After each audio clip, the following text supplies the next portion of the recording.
Hey, welcome to the Reddit time. Cops and other law enforcement people of Reddit. What were some cases you worked on that made you think, even if for a moment, that something supernatural or paranormal was going on? Long story short, let's start. EMT here. Once had a call at our local mall. Show up and an 8-year-old was having breathing problems. Her mom, aunt and cousin had just been caught stealing and it was late at night. We assumed the breathing problem was stress-induced. Once we got into the back of our unit, she looked my partner and myself in the eyes and said that she lived at a bad place. She said she lived with demons, and I shit you not as she described the demons, her heart rate plummeted from 90 to 35 beats per minute in a matter of seconds. My partner and I looked at each other and immediately started trying to lighten the mood and preparing for a code. She ended up being okay. I will never forget that experience. Edit. Yes, when we had her stable, police were definitely involved. My medic contacted CPS as well. Could it be possible she was being abused? 100% of it. I hope OP called the police to report it. My grandpa was a RIA in Vietnam. Basically the guy who told the pilot where to go and what was ahead. One day him and his team is finishing up a mission and one of his buddies in another jet barrel rolls over them. He then descends into the clouds. They never saw them again. He just vanished. They searched for weeks but no crash site, no communications, nothing. Just proof gone. Edit. Holy crap, this blew up. For clarification, it was an aerial roll, not a barrel roll. Sorry, I was tired. And they were coming home from a mission. They were over friendly territory when he vanished. They were over the cloud line, so my grandpa isn't sure of where exactly they were when he vanished. It was such a sick move that the dude couldn't be seen again cause he knew he couldn't top it. He spent the rest of his days flying in circle, knowing he'd be unable to handle the fame when he landed. Better to disappear a legend than to die a lame. When I was in Afghanistan on guard duty, I turned to see this huge pencil in the middle of a farm field. The scene must have been 30 feet long. My heart started pounding like crazy and I just about radioed it in. Then I realized my notes removed depth perception and I was seeing a normal cat about 5 or so feet in front of me on the guard shack ledge. Best day of that cat's life.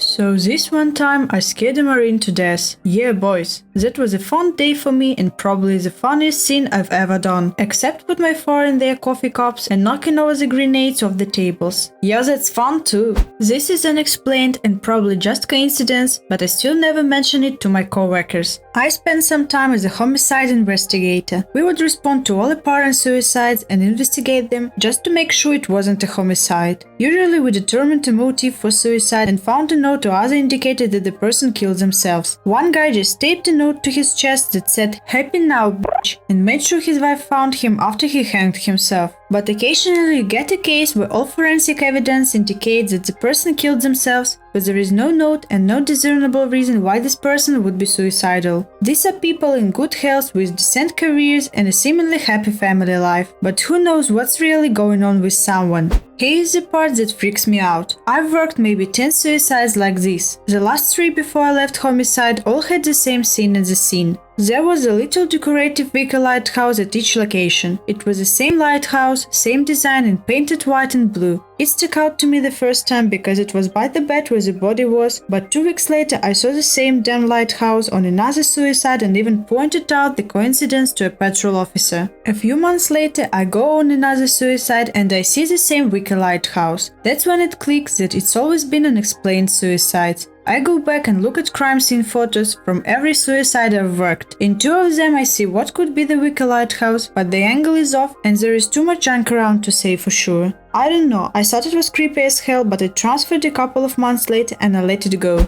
Edit. Well, that got more of a response than I was anticipating. To answer the question of was it a serial killer, I very much doubt it. These were clearly suicides, most of which had no feasible alternative explanation. We work every suicide as if it were a homicide. An apparent suicide is almost always a suicide, but we are on the side of caution. Also, while serial killers are actually more common than most people think, they rarely leave calling cards or anything like you see in movies. It's usually some fucked up dude that has a particular taste. I really do think it was a not coincidence, but it was still pretty fucking creepy. Mate, you are going to wake up one night and there will be a decorative wicker lighthouse on your bedside table. Edit. A word. I would kill myself if I saw that. Not law enforcement, but I'm paramedic or fire. Late summer night, responding to a call in a rural area. My partner and I were driving down a winding two-lane highway in the middle of nowhere. No light of any kind other than the headlights and moon. We're coming up on a sharp right turn when I see a man traveling across the grass from an area of brush. He is moving very quickly and smoothly, as if hauling ass on a bicycle. No up and down motion like running. Obviously, I'm pretty confused about a hillbilly on a bike in the middle of the night, but not surprised. He comes to a tree and stops. It's about this time we are driving by him. Look out window and see a man standing next to this tree with no bike or anything in sight. Just standing there staring at the truck passing by. My hair is standing up. We continue towards the call and I ask my partner if he had seen that guy. His response is, "Man, I thought I was crazy." It was moose. Oh, they're just moose. The Shrutis are a very fast breed. My dad used to work as a correctional officer at Goulburn Jail in Australia, which is probably one of the oldest and hardest prisons there. A story he tells of this time there is one I always remember. He said that the whole place was creepy anyway, not helped by some of the inmates at the time, including the notorious Ivan Milat, on which Wolf Creek is based. Anyway, first thing he noticed was that dogs would outright refuse to enter the prison. He said they couldn't get them past the gate no matter how hard they tried. But the creepiest occurrence was one night when they heard the sound of running booted footsteps. Everyone was in their cell, so they couldn't figure out what was causing it. Next thing, all the doors of the open and occupied cells on the top floor were banged shut, one after the other with loud clanks. Then they see the source of the running noise. Now they swear that it was he and his colleague, so he has another witness saw. Apparently they looked up and saw what looked like disembodied hobnail boots run down the aisle right over their heads, banging as they went. Dad decided to stop working in the prison not long after this. Super creepy.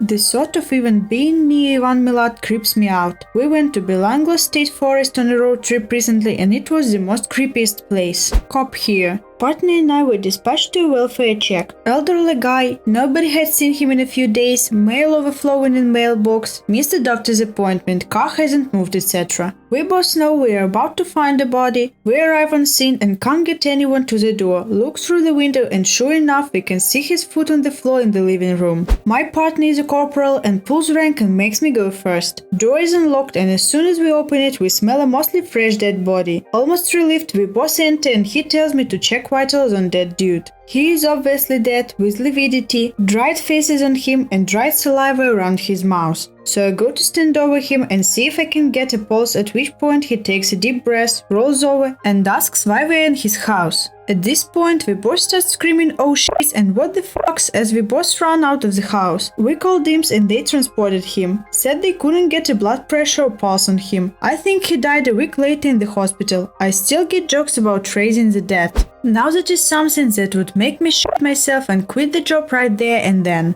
Edit. Thanks for making this my top comment, guys. Obligatory not my story, but when I read this I thought it was pretty fucked. An elderly lady phoned 911 and requested that they send some policemen down to her house because she saw a shadowy figure lurking in her backyard. She was living by herself at night and didn't feel safe watching someone through her window. When the policeman arrived, the door was unlocked. They walked in and found a lady seated facing the window and they went to go check the backyard. There were no signs of anyone attempting to break and enter and nothing was missing. She had very tall fences surrounding her property, making it nearly impossible for anyone to get into it. They did, however, find footprints on the inside of her home. It was quite possible that she had left the door unlocked and wasn't looking outside, but rather at the reflection of someone inside of her home behind her. Whoever came in saw a nice little house with the door open. As soon as he steps in, he is greeted by the sight of a frail old woman staring out the back window, silent and still. Judging by the footsteps, it sounds like he knocked right out of there. Former EMT firefighter here.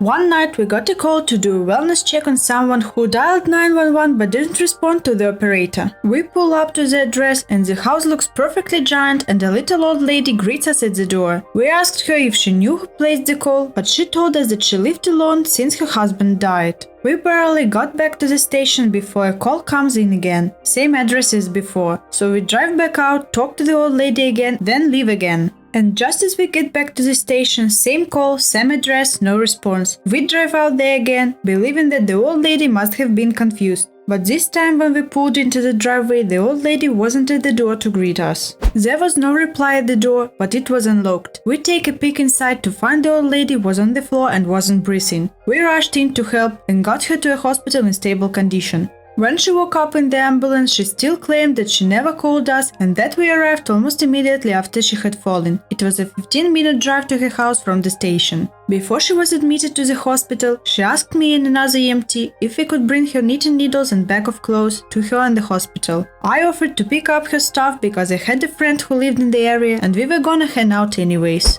I pick up my friend and drive to the lady's house. I ran inside to grab the bag and knitting stuff while my body sat in the car. But just as I was leaving, I swear I felt a hand on my back and heard a voice say thank you. When I get back in the car, my friend asked me why couldn't the lady's husband bring her stuff to the hospital. I explained that her husband was dead, but when I said that, my friend said, "But I saw an old guy in the window, he smiled and waved at me." At first I refused to believe in anything supernatural, so I called the police and asked them to do a sweep of the house. I thought it was a squatter. Nothing was out of the ordinary and no one was inside. I later brought my friend to visit the lady. He started describing the old dude who was in the window, but the old lady almost immediately started tearing up and said, "That's my Harold." I just got really teary-eyed out of fear. Yeah, not a tearjerker, a fearjerker. Not my proudest jerker. Thank you for watching this video. I appreciate you sharing your valuable time with me today. You can write in the comments down below what story shocked you the most. Also subscribe to my channel, give me a big thumbs up and see you in the next video.